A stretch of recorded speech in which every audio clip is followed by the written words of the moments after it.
প্রশ্ন করছেন, আপনি পার্সোনাল কোশ্চেন করছেন। আমি বলি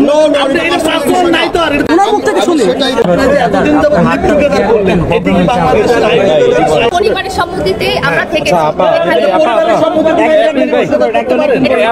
যখন আমাদের অভিভাবকরা সম্মতি দিয়েছে সেটাই সেভাবেই আমরা ছিলাম। আইনগত প্রশ্ন থাকলে করেন, ব্যক্তিগত প্রশ্ন ব্যক্তিগত বিষয় নিয়ে তো মামলা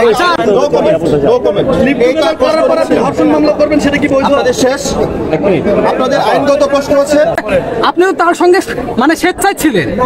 আমি ওনার আইনজীবী, আমি বলছি না না না, আপনি অবান্তর প্রশ্ন করছেন, আপনি পার্সোনাল কোশ্চেন করছেন।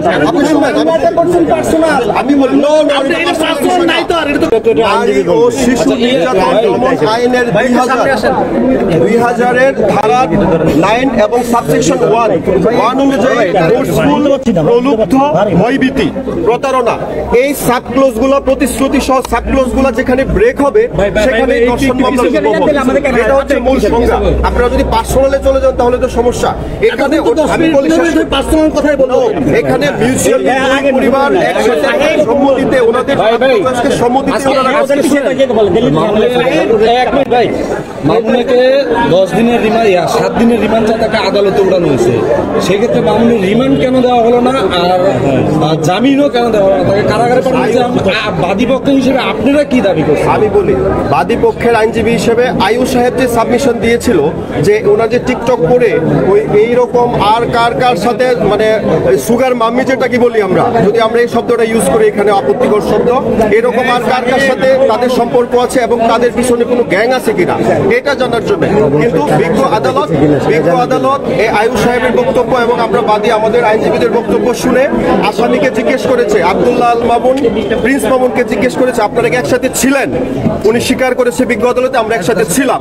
এই স্বীকারোক্তির ভিত্তিতে রিমান্ড আবেদন নামঞ্জুর করে এবং আমাদের শুনানি সন্তুষ্ট হয়ে বিজ্ঞ আদালত জামিন আবেদন নামঞ্জুর করে রেখে জেল হাজতে প্রেরণ করে। তার মানে উনি যে আমাদের যে